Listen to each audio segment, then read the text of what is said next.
지금 저희들은 스데반의 설교를 보고 있습니다. 평신도의 설교죠. 그런데 너무 대단합니다. 하나님의 마음을 알고 하나님이 원하시는 바를 정확하게 전달하고 있습니다. 그리고요, 그 하나님의 마음을 아는 스데반은 그 하나님의 뜻대로 살아가더라는 것이죠. 저희들도 한번 살펴보겠습니다. 자, 39절을 먼저 보겠습니다. 우리 조상들이 모세에게 복종하지 아니하고자 하여 거절하며 그 마음이 도리어 애굽으로 향하여, 이게 무슨 말이냐면요, 하나님께서 이스라엘 백성들을 출애굽하게 하셨죠. 모세를 통해서 건져내셨습니다. 그리고 그들 가운데 참된 하나님의 백성으로서의 그 자유된 삶을 허락해 주셨죠. 그러면서 그들 가운데 광야 생활 가운데서 말씀을 주셨습니다. 그런데 그들이 어떻게 했다고요? 복종하지 아니하고 거절했다라는 거예요. 여기서 그치지 아니하고요, 그들의 마음은요, 오히려 애굽으로 돌아가자라고 말하는 것입니다. 그럼 이들에게 무슨 일이 있는 걸까요? 이 사건은 가데스 바네아에서 정탐꾼들이 가나안 땅을 정탐하고 난 후에 했던 말입니다. 민수기 14장 3절입니다. 어찌하여 여호와가 우리를 그 땅으로 인도하여 칼에 쓰러지게 하려 하는가? 우리 처자가 사로잡히리니 애굽으로 돌아가는 것이 낫지 아니하냐. 그 골리앗과 같은 엄청난 아낙 자손을 보고요, 그들이 두려워한 거예요. 그러면서 뭐라고 얘기합니까? 하나님의 약속이 말씀이 이루어져서 지금 출애굽하였는데도 불구하고요, 차라리 애굽으로 돌아가자라는 거예요. 자기 현실을 보고 이거는 우리가 원하는 삶이 아니다라는 겁니다. 이것은 하나님을 따른다라고 말하지만 여전히 그들의 마음이 어디 있다는 겁니까? 세상에 있다는 것을 알 수 있죠. 자, 그리고요, 40절 말씀을 보면요, 아론도로 이르되 우리를 인도한 신들을 우리를 위하여 만들라. 애굽 땅에서 우리를 인도하던 이 모세는 어떻게 되었는지 알지 못하노라 하고, 여러분, 갑자기 하나님을 향해서 불만을 가지고 불평을 가질 뿐만 아니라 금송아지 만드는 사건이 일어납니다. 출애굽기 32장 1절 이하의 내용이죠. 모세가 하나님 앞에 올라갑니다. 40일 주야를 금식하면서 말씀을 받을 때에 백성들은 지금요, 광야에서 하나님이 입히시고 먹이시는데 아론에게 우리를 위한 금송아지 우상을 만들라라고 요구합니다. 여러분, 백성들의 지금 사고가 어떻습니까? 하나님과 함께 하는데도요, 그들은 자신들을 인도하고 자신들의 삶을 보호할 수 있는 신을 만들 수 있다라고 생각하고 있습니다. 자, 그리고 41절을 보면요, 자, 이스라엘 백성들이 금송아지를 만들었어요. 그리고 그 앞에 어떻게 합니까? 제사하는 거예요. 저희들처럼 예배하는 거예요. 그러면서 뭐라고 생각합니까? 그 금송아지가 우리를 출애굽한 신이다 하면서 예배하면서 기뻐했다라고 얘기합니다. 그럼 사실 말이 되지 않지 않습니까? 어떻게 하나님의 기적을 보면서 저 우상을 향하여 저것도 신이다라고 말할 수 있느냐는 거죠. 근데 그럴 수 있습니다. 22년에 한국 리서치 점에 대한 인식, 이 점이 아니고 점, 미신에 대한 그 인식 조사를 했습니다. 개신교요, 저희들입니다. 개신교 4명 중에 1명은요, 최근 5년 이내에 점을 본 적이 있다라는 거예요. 여러분, 우리들 중에 4분의 1이 그렇다라는 거예요. 그뿐만 아니라 개신교인 중에서요, 3명 중에 1명은 미신이 있다라고 믿는다라는 거예요. 그러니까 점이 미신이 아니다라는 거예요. 이게 22년도에 한국 리서치에서 조사를 했거든요. 그러면 지금 26년인데 이 수치가 줄었을까요? 많아졌을까요? 당연합니다. 이 수치는 역사상 줄어든 적이 없습니다. 그러니까 지금은 더 많이 미신을 믿는다라는 거예요. 점을 본다라는 겁니다. 여러분, 인간의 필요와 인간의 요구 때문에 만들어진 존재가 과연 신일 수 있습니까? 그것은 신이 아니라 인간이 만들어낸 물건에 불과하죠. 이것이 우상 숭배의 어리석음입니다. 자, 그리고요, 이 우상숭배의 결과에 대해서 성경은 우리 가운데 분명하게 말합니다. 42절 보면요, 하나님이 외면하사 그들을 그 하늘의 군대 섬기는 일에 버려 두셨다라고 말합니다. 하늘의 군대는 뭐냐면요, 1월 성신이에요. 온갖 잡신, 모든 것이 다 신이라는 거죠. 자, 하나님께서 어떻게 하셨다고요? 우상을 섬기면 그것을 섬기도록 허락했다라는 거예요. 마음대로 하다는 겁니다. 이게 뭐냐면 내버려 두신 것이죠. 굉장히 무서운 거죠. 자, 그런데요, 이런 사람들이 어떻게 하나님 앞에 예배를 드릴 수 있겠습니까? 그래서 하반절에 보면 너희가 광야에서 40년간 희생과 제물을 내게 드린 일이 있었느냐라고 말합니다. 그런데 분명히 백성들은 광야에서요, 장막에서 제사를 드렸습니다. 근데 하나님께서는요, 너희들이 제사를 드린 적이 없다라고, 언제 제사를 했느냐 물으신 것입니다. 무서운 표현이죠. 42절 상반절 다시 보면요, 하나님이 외면하사. 여러분, 이스라엘 백성들이 하나님을 떠나 우상을 섬기자요, 하나님께서 그들을 더 이상 막지 않으시고요, 그들이 원하는 길로 가도록 내버려 두셨다라는 거예요. 그럼 그들이 예배했거든요, 제사를 지냈거든요. 근데 하나님은 너희가 예배 드리지 않았다라고 얘기합니다. 자, 계속적으로 43절입니다. 몰록의 장막과 신 레판의 별을 받아들였으며 라고 말하고 있죠. 자, 몰록은요, 암몬이라는 그 나라가 있었어요. 그 나라의 그 우상입니다. 그리고 신 레판의 별이라고 나오죠. 이건 뭐냐면 아수르라는 나라가 있었어요. 거기에서 믿는 신인데 토성을 믿는 신입니다. 그러니까 지금 이스라엘 백성들이 지금 어땠습니까? 자기들이 만든 신뿐만 아니라 각종 이방인들의 신, 그것까지 믿었다는 거예요. 그 결과가 어떻게 되었습니까? 하반절에 보면요, 내가 너희를 바벨론 밖으로 옮기리라 함과 같으니라. 이 말을 한마디로 얘기하면요, 멸망입니다. 너희들이 종이 된다라는 거예요. 바벨론의 노예로 끌려가서 너희 민족이 망하게 되어진다는 겁니다. 우상 숭배의 결과에 대해서 이렇게 말씀해 주시죠. 자, 그리고 난 후에요, 언뜻 흐름이 잘 이해가 안 되는데, 우상 숭배 얘기하다가 스데반은 이제요, 장막에 대해서 설명합니다. 장막은요, 구약의 예배 장소라고 생각하시면 됩니다. 한번 볼까요? 우리 44절은 여러분이 읽어주시겠습니다. 시작.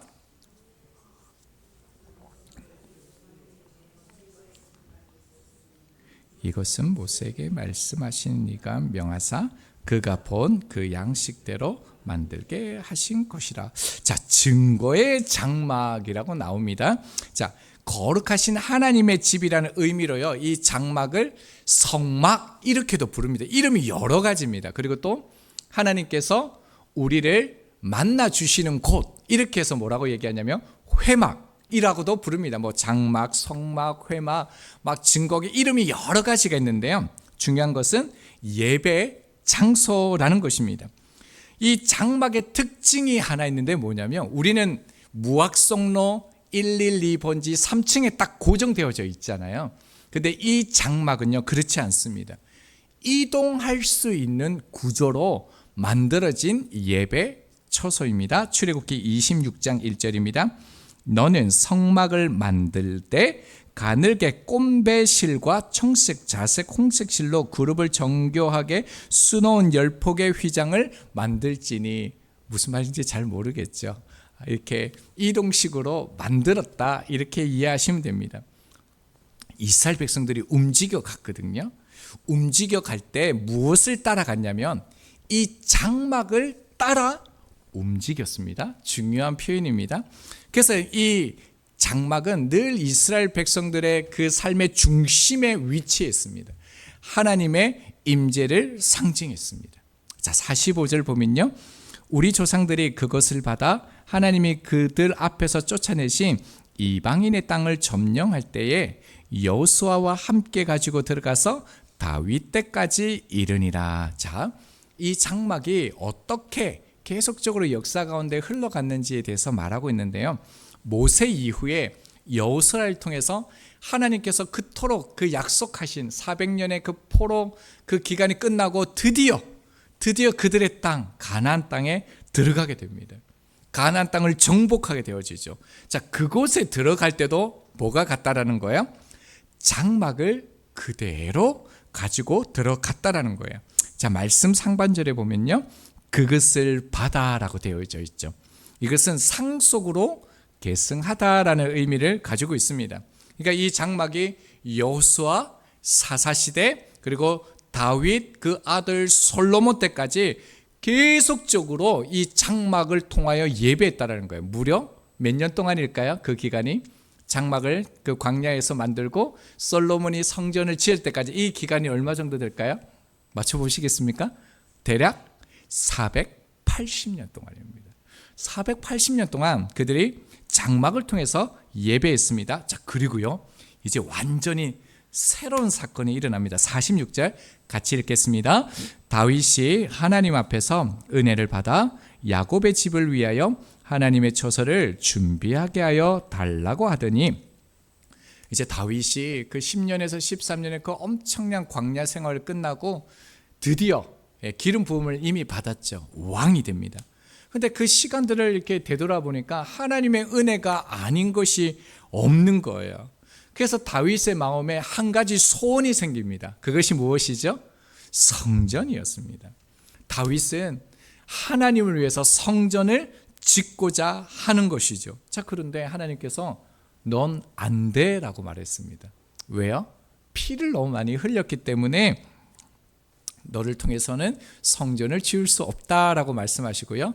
그러나 그 아들 솔로몬을 통해서 성전을 지을 수 있도록 하겠다라고 말씀하시죠. 자, 그리고 47절입니다.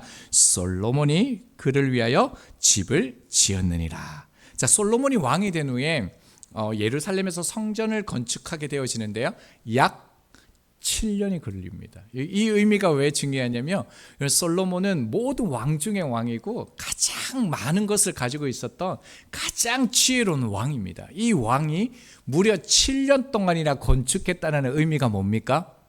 대단한 그 성전이라는 거예요. 말로 표현할 수 없는 웅장함과 아름다움을 가지고 있는 성전이었다라는 것을 알 수 있습니다. 자, 그러면서 이제 48절과 50절은요, 솔로몬이 성전을 건축하고 난 다음에 봉헌하죠. 그때 하나님 앞에 드렸던 그 기도의 내용들이 담겨져 있습니다. 여러분, 이것이 오늘 스데반이 우리들 가운데 설교하는 내용인데요, 이스라엘 백성들은 분명히 하나님의 그 함께 하시는 기적, 능력을 보았습니다. 그리고 그들은요, 말씀을 받았어요. 매일마다 하나님이 주시는 말씀을 받았습니다. 자, 그런데 그들이 어떻게 했다고요? 잘 살았습니까? 나라가 강대해졌습니까? 여러분, 그 나라가요, 오히려 우상을 만들어서 멸망했다라는 거예요. 여러분, 이런 성경에서 여러분 질문할 수 있어야 됩니다. 날마다 말씀이 있고 날마다 예배가 있는데 오히려 그들은 우상을 섬겼고 그 나라는 멸망했다라는 겁니다. 아이러니하지 않습니까? 이해가 되십니까? 여러분, 분명히 우상을 만들었던 그날 아침에도 하늘에서 뭐가 떨어졌습니까? 하나님께서 역사하신다는 만나가 떨어졌습니다. 여러분, 그들은 광야에서 아무것도 먹을 수 없는 그 상황 가운데 하나님만이 주시는 메추라기의 기적을 그 아침에도 먹었습니다. 하나님이 함께 하신다는 증거지요. 그런데 어떻습니까? 여러분, 기적을 아침에도 경험했는데 멸망당하는 거예요. 은혜의 만나를 먹으면서요, 멸망하는 거예요. 여러분, 이 장면은 그들의 이야기가 아니라는 거예요. 말씀을 듣고 예배를 드리고 주님을 섬긴다고 하면서도 여러분, 우리도 그렇게 멸망할 수 있는 두려운 말씀인 것이죠. 자, 그렇다면요, 왜 이런 일이 일어날까 하는 겁니다. 어떻게 이렇게 이해할 수 없는 일이 일어날까? 하나님이 함께 하시고 날마다 기적을 베풀어 주시고 응답을 주시면 더 잘되고 회복되어지고 더 강대해질 것 같은데 왜 멸망하느냐는 거예요. 자, 그 이유를 스데반이 얘기했습니다. 뭡니까? 우상숭배 다음에 뭘 얘기했다고요? 그렇죠. 장막에서 찾을 수 있어요. 자, 하나님께서는 출애굽한 이스라엘 백성들에게요, 장막을 만들라고 하셨습니다. 장막은 그들이 원한 게 아니라 하나님께서 만들라고 하셨습니다. 크기, 모양, 재료 하나하나 누가 만들지까지를 정확하게 다 알려주셨습니다. 그리고 44절 이하에서 본 것처럼 이 성막은요, 이동식입니다. 펼치면 장막이 되고요, 다시 어떻게 해요? 모으면 움직일 수 있는, 그런 이동할 수 있는 구조였습니다. 출애굽한 후 광야 생활 가운데 뿐만 아니라 계속적으로 장막을 운반하면서 이 모시고 출애굽한 백성들은 살아냈습니다. 자요. 자, 그런데 왜 하나님께서 이제 약속하셨던, 아브라함에 약속하셨던 그 가나안 땅에 들어갔습니다. 땅을 찾아야 하고 이제 백성들에게, 지파들에게 땅을 다 분배했습니다. 그런데 왜 이제 장막을 끝내고요, 성전을 짓게 하지 않으셨을까요? 여러분, 이런 생각 해보신 적 있으세요? 이제 장막을 끝내야 되지 않습니까? 왜요? 땅도 분배받았는데요. 여기서 살 건데요. 그러면 여기에 성전을 지어야 되는 거 아닙니까? 근데 하나님은요, 성전을 지으라고 말씀하신 적이 없다라는 거예요. 무려요, 우리가 말씀에서 보았죠? 솔로몬이 성전을 지을 때까지 몇 년입니까? 480년 동안 하나님이 성전 지어 그곳에서 예배하라고 말씀하신 적이 없다라는 겁니다. 장막은 만들라고 하셨는데 성전은 만들라고 하지 않았다. 여러분, 이 성전도요, 정확하게 보셔야 됩니다. 46절을 보면요, 다윗이 하나님 앞에 은혜를 받아, 하반절이요, 하나님의 처소를 준비하게 하여 달라. 성전은요, 하나님의 명령이 아니에요. 하나님의 말씀이 아니에요. 성전을 짓는다는 것은 다윗이 은혜를 너무 받아가지고 감사해서 표현했던 방식이 뭐냐면 성전을 짓는 거예요. 여러분, 그래서 성전은 하나님이 원하시는 게 아니라 우리가 원해서 드린다라는 것입니다. 자, 이 부분은요, 굉장히 중요한 시사점을 우리 가운데 주었습니다. 다윗이 만약에 성전을 짓겠다라고 하지 않았다라면 여러분, 성전을 하나님께서 지으라고 하셨을까요? 여러분, 어떻습니까? 다윗이 성전 짓겠습니다 이렇게 말하지 않았다라면 지금 우리 가운데 성전이 있었을까요? 저는 없었을 수도 있다고 생각합니다. 그 이유는 뭐냐면요, 자, 48절에서 50절 말씀의 핵심만 제가 말씀드리면 뭐냐면, 무소부재하신 하나님께서 어떻게 피조물이 지은 그 건축물 속에 거할 수 있느냐라는 거예요. 그걸 솔로몬이 지금 고백하는 거예요. 우리가 지었지만 그 위대하신 전능하신 하나님, 무소부재하신 하나님이 어떻게 이 조그마한 성전에 있을 수 있느냐, 그렇게 고백하는 거죠. 인간이 만든 곳에 하나님의 거처가 될 수 없다라는 거예요. 자, 그리고 난 후 이 솔로몬의 고백이 있고 난 후에 그날 밤에 하나님께서 솔로몬에게 나타나서 하신 말씀이 있어요. 열왕기상 9장 3절입니다. 본문의 말씀은 우리 성경책을 따라가시면 되고요, 그 외의 말씀은 앞에 화면을 보시면 됩니다. 나는 내가 건축한 이 성전을 거룩하게 구별하여 내 이름을 영원히 그곳에 두며. 여러분, 여기에서 중요한 단어를 찾아내셔야 됩니다. 뭐냐면 내 이름을 영원히 그곳에 두며. 여러분, 성전을 향하여 하나님께서 내 이름을 두겠다라고 얘기했어요. 하나님께서 내 거처 삼겠다, 내가 이 안에 거하겠다라고 말씀하지 않으셨다라는 겁니다. 여러분, 성전은 하나님께서 거하시는 곳이 아닙니다. 성전은요, 우리들을 위한 거예요. 백성들을 위한 거예요. 하나님의 이름을 두셨다는 게 무엇입니까? 그곳에서 기도하면 내가 받겠다라는 거예요. 너희들이 거기서 예배하면 내가 그것을 받겠다라는 거예요. 응답하겠다라는 거예요. 그러니까 엄밀히 말해서 성전은 하나님의 거처를 위해서, 하나님의 영광을 모시기 위해서 만든 곳이 아니라 우리 때문에 하나님이 하나님의 이름을 두셨다라는 거예요. 거기서 너희들 기도하고 예배하고 제사하면 내가 너희들 가운데 함께 하겠다는 약속의 증표로 주신 것이 뭐라고요? 이 성전이라는 거예요. 자, 그리고 난 후에 아주 무서운 말씀을 그날 밤에 솔로몬이 봉헌하고 난 다음에 말씀하세요. 참 좀 이상하더라고요. 하나님이 이렇게 아름답게 성전을 건축하면 하나님께서 잘했다, 착하가 충성된 자라 막 이렇게 얘기하면 좋잖아요. 근데 그런 말씀이 하나도 없어요. 여러분, 그래서 우리 서 목사님도, 담임 목사님도 그런 말씀하셨는데 우리는 성전 건축 안 했으면 좋겠다고. 아멘이시죠? 성전 건축하고 하나님께서 좋은 말씀 하신 적이 없어요. 볼까요, 진짜? 열왕기상 9장 6절입니다. 만일 너희나 너희 자손이 아주 돌아서서 나를 따르지 아니하면 내가 너희 앞에 둔 나의 계명과 법도를 지키지 아니하고 가서 다른 신을 섬겨 그것을 경배하며. 잠깐만 두세요. 그럼 성전을 건축했는데 뭐라고 얘기합니까? 우상 얘기가 나오죠. 아주 무서운 말씀을 합니다. 자, 그 다음 말씀에 연이어서 7절에 뭐라고 말씀하냐면요, 내가 이스라엘을 내가 그들에게 준 땅에서 끊어버릴 것이요. 그러면 너무 하나님 심하신 거 아니에요? 그토록 아름다운 성전을 지었는데 내가 그들을 준 땅에서 끊어버린대요. 그 다음은요, 내 이름을 위하여 내가 거룩하게 구별한 이 성전이라도 뭐라고요? 내 앞에서 던져버린대요. 다 부셔버린대요. 그리고 뭐라고 얘기합니까? 이스라엘은 모든 민족 가운데서 속담거리와 이야기가 될 거라는 거예요. 너희들이 비웃음거리가 당한대요. 조롱거리가 당한대요. 여러분, 어떻게 이런 말씀을 하실 수 있습니까? 그토록 아름다운 성전, 웅장한 성전을 하나님 앞에 드렸는데 하나님은 지금 그날 밤에요, 무서운 말씀을 하신다라는 겁니다. 성전을 무너뜨릴 수 있다라는 거예요. 자, 이 말은요, 하나님은 성전 자체에 조금도 미련이 없으시다라는 거예요. 예수님 당시에 성전이 어땠습니까? 요한복음 2장 14절입니다. 성전 안에서 소와 양과 비둘기 파는 사람들과 돈 바꾸는 사람들이 앉아 있는 것을 보시고. 어땠다고요?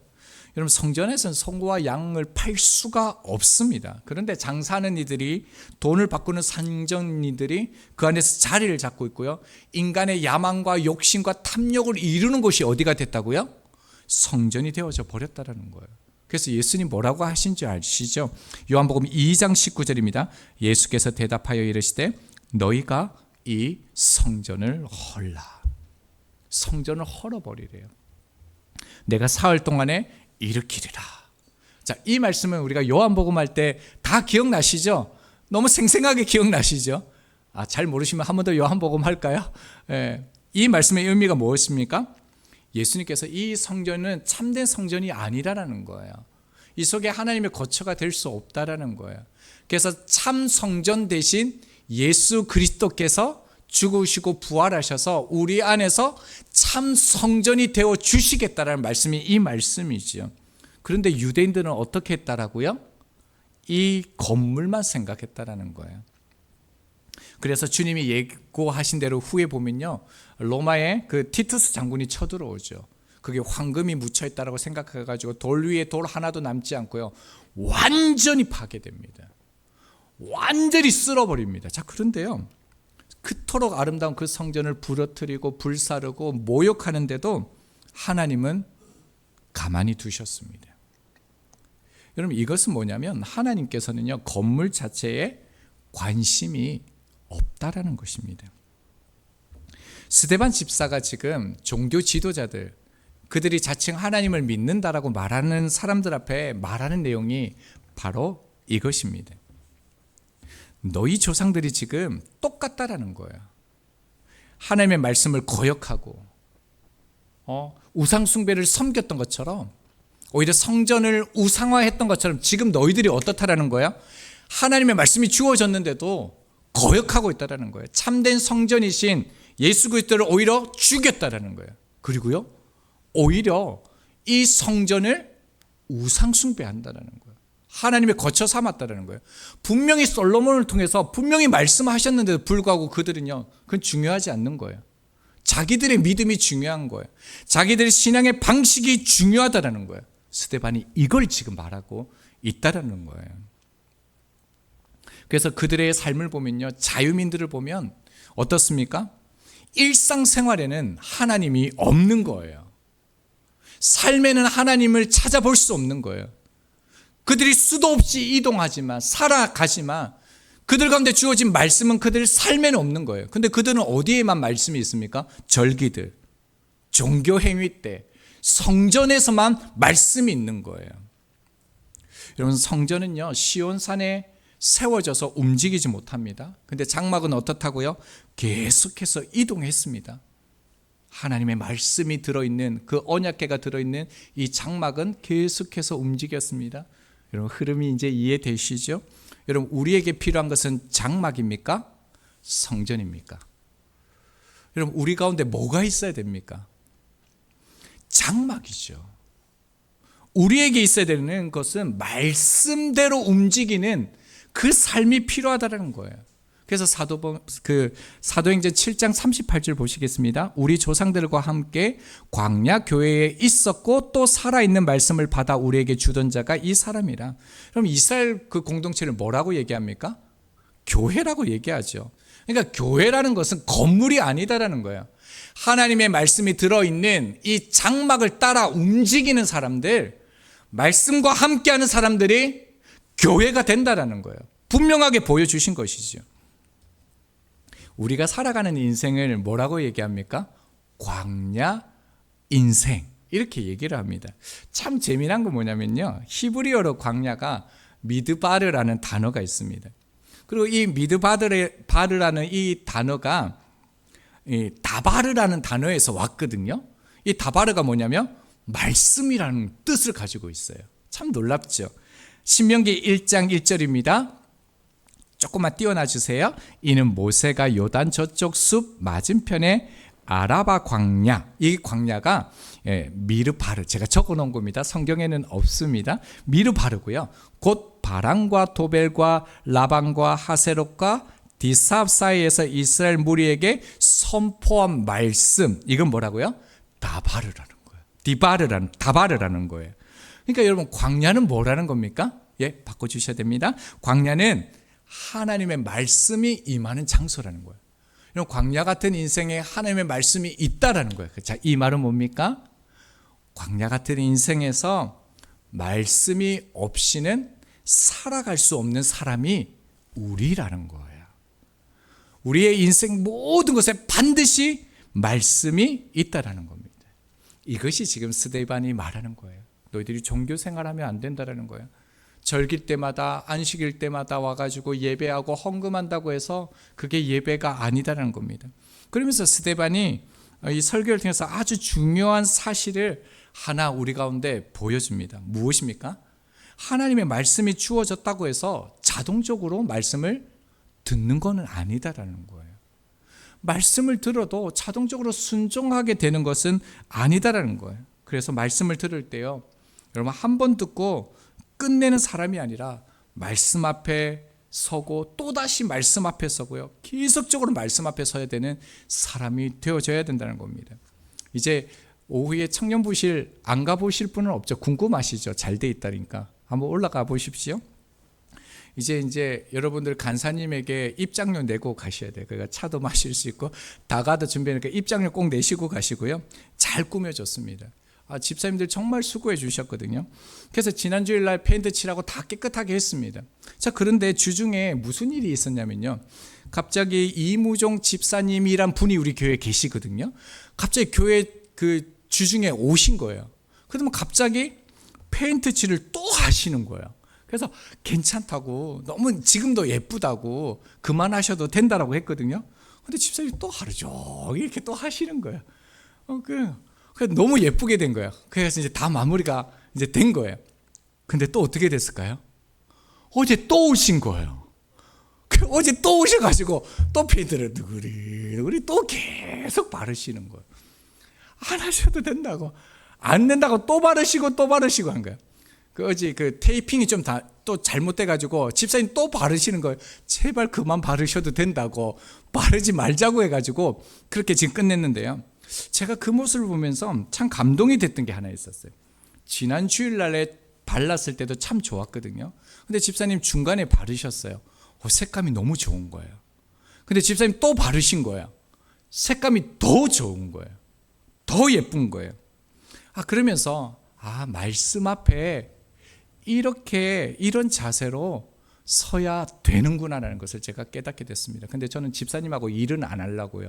너무 꼼꼼하셔가지고 얼마나 집중해서 끝을 보는 스타일이시더라고요. 그런데 여러분, 그 자세가 말씀 앞에도 필요합니다. 여러분, 주일날 한번 말씀 듣고 끝내시면 절대로 안 됩니다. 말씀을 듣고요, 또 듣고 또 듣고 하셔야 됩니다. 말씀을 자꾸만 내 마음에, 계속 내 삶에 발라야 됩니다. 이런 말씀을 들으면 들을수록이요, 몸에 바르면 바를수록 깊이 스며들고 능력이 되는 것입니다. 고린도전서 6장 19절입니다. 너희 몸은 너희가 하나님께로부터 받은 바 너희 가운데 계신 성령의 전인 줄 알지 못하느냐? 너희는 너희 자신의 것이 아니다라고 성경은 말합니다. 여러분, 더 이상 건물은 성전이 아닙니다. 여러분, 성령을 모셔드릴 우리가 뭐라고요? 성전이라는 겁니다. 그래서 우리는 함부로 살 수 없는 것입니다. 여러분, 우리가 살아가야 될 신앙생활의 방식은 일주일에 한 번 교회 건물에 와서 예배하면 안 된다는 겁니다. 날마다 광야에서 생명의 양식을 주셨던 것처럼 매일 날마다 매 순간마다 말씀 앞에 서야 되는 것이죠. 그러면 말씀대로 다 사냐? 못 삽니다. 그래서 저도 너무 힘듭니다. 말씀을 아는 것만큼 살아내지 못해서 너무 부담스럽습니다. 그러나 말씀대로 살아가지 못한다라고 해서 말씀을 읽고 묵상하는 것을 버리면 안 됩니다. 우리가 신앙에 실수를 안 할 만큼 성숙하지도 않습니다. 최선을 다했는데도요, 애썼는데도 결과가 안 좋을 때도 있습니다. 베드로처럼요. 그러면요, 그럴수록 더더욱더 미숙하면 미숙한 대로 더 말씀을 보아야 합니다. 말씀을 보지 않으면 광야에서 우상을 섬긴 이스라엘 백성들이나 예수님을 거부하며 죽였던 종교인과 다르지 않습니다. 하나님을 믿는다라고 말하면서요, 하나님의 말씀을 묵상하고 읽지 않으면 우리가 지금 붙들고 있는 것이 과연 하나님이겠습니까? 종교 지도자처럼 그렇게 우상을 스스로 만들어 하나님을 섬긴다라고 말하는 사람과 다를 바가 없습니다. 날마다 말씀을 통해 하나님을 더욱더 알아가길 소망합니다. 말마다 말씀 안에서 하나님에 의해서 우리 자신이 날로 새로워질 것입니다. 여러분, 그래서요, 새벽기도 참여해 주시고요, 온라인으로도 보시고요, 수요 예배도 여러분 참여해 주시고요, 그리고 특별히 여러분 큐티 책 가져가셨죠? 혹시나 책을 안 넘어가신 분들은 10만 원씩 다 내시고요, 다시 말씀 앞에, 매일 말씀 앞에 섬으로 정말로 우리를 살게 하시는, 우리와 함께 하시는 그 하나님을 경험하는 저희들이 되기를 소망합니다. 우리 주신 말씀 49절과 50절 말씀 2절 함께 읽고 찬양하며 기도하겠습니다.